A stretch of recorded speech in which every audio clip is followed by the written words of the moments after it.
vlog at samahan niyo ako sa aking adventure Korea, Gwangyangsi Dosari, Korea, which is one village in Korea, kung saan matatagpuan ang magagandang bulaklak ng sinasabi nating cherry blossoms. Let's go! Look, the pink sakura and the white sakura. Ayan, pink and white sakura. So, nasaan na nga ba ako? Nasaan na nga ba ako? Where I am na? Nandito ako. Here I am. So, punta daw kami dito. Tapos saka kami babalik. Dito yata kami balik mamaya. Or dito. Ay, hewan ko. Hindi ko alam. Okay. Sige. Punta na ako doon. Hinahanap na ako. Wow! Hinahanap na ako ah. Ang ganda ah. Hindi yan ganda. Yan yung parang tower kung saan makikita ang buong yan. Ganyan. Diyan ka pupunta, manunood ka ng mga tanawin like that. Oh. Ang ganda talaga ng Korea, believe me. Ay, parang ano, parang ayoko nang buhay. actually yung binigay sa akin na ano, yung binigay sa akin na ng immigration na pag-stay ng Korea is 2 years. So, biruin mo. 2 years ako pwedeng mag-stay. Pwede, pero hindi ka pwedeng mag-work. Part-time siguro pwede.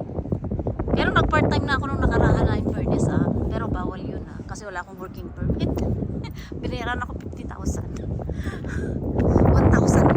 1,000 sa peso sa ano sa Taiwan dollar. Tapos 1,700 or 1,800 sa peso. Yun din. So, yan oh, ganda ng tanawin. Gusto ko talaga yung tanawin na yung nandyan no. Kaya lang tinatawag na ako. Diyan kami galing kanina. Tapos doon, sakura din yan eh. Ilang hectares, I don't know. Mga 10 hectares siguro to. Hindi mo kaya ng isang week, 1 week. Hindi kaya ng 1 week. So, kailangan din 2 weeks ka dapat dito mamasyal para mapuntahan mo lahat yan. Hanggang doon sa bundok na yun. Sakura lahat yan hanggang doon. Ay, naku, ewan ko. Hindi ko alam paano sabihin. Pero nakakalula. Nalulula na ako. Yung mga sakura, bonsai eh. Mga bonsai, ayan no, parang ano, tinanggal nila yung matataas tapos naging ganun. Ayan no. Ang gusto ko yung ano, tanawin dyan sa parte na yan, yung bundok na yan. Ayan.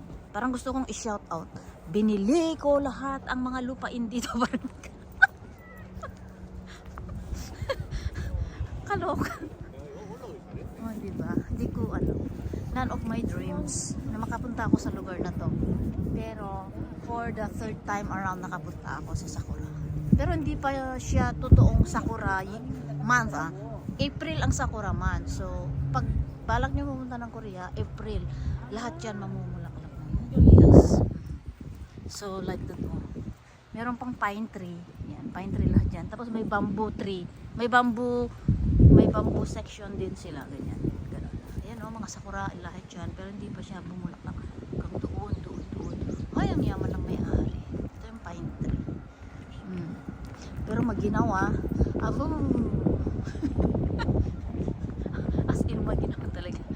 Sila yung tourist guide ko, kasama ko mga vlogger. So ayan,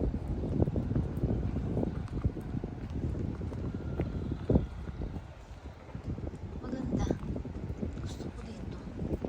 Ayoko na umuwi eh.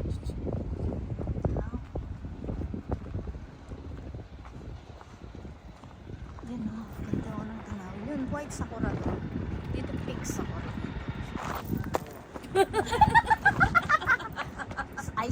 I said a while ago that I'm going to deal with the slide. Yan, pinaka nice slide. Ay, ayan. Wow. Ang ganda. Ang ganda. Sa ano ko lang napapanood to eh. Sa Korean telenovela. Pero look at that oh, totoo na to. So, telenovela na rin ako. Sila yung mga vlogger, yung mag-asawa na vlogger na kaibigan ko. Pero yung iba na sa work, gabi pa kayong magkikita, ganyan. So, mamaya pa kayong magkita-kita ng mga iba. Ang ganda, diba? Parang telenovela lang yung pinuntahan ko. So, gawin natin tong telenovela ng buhay ni Luho. being a vlogger, please enjoy ourselves, no? 'Di ba, sa pag-vlog man lang, 'di ba? Bukod dun sa sasahurin mo, i-enjoy mo rin yung vlog mo para mag-enjoy ka. Kasi yung iba nagsasawa na eh. Minsan yung mga iba, ano, ayaw na, ganyan. Enjoy mo lang. Ganun. Mamasyal ka sa Pilipinas, yung mga iba-ibang lugar, yung vlog mo, ganun. Pero dito talaga ang ganda. Believe me. I don't really imagine na makakapunta ako sa lugar na to. So, thank you very much sa aking mga Korean friends. Dito na naman yung banga. Ay, nako. Ito, bonsai na. Bonsai na siya. Siguro ikat muna natin yung white sakura dito. Okay. Sukat muna natin. Dito na naman ako yung anyo nga sa'yo. Yung bahay ko.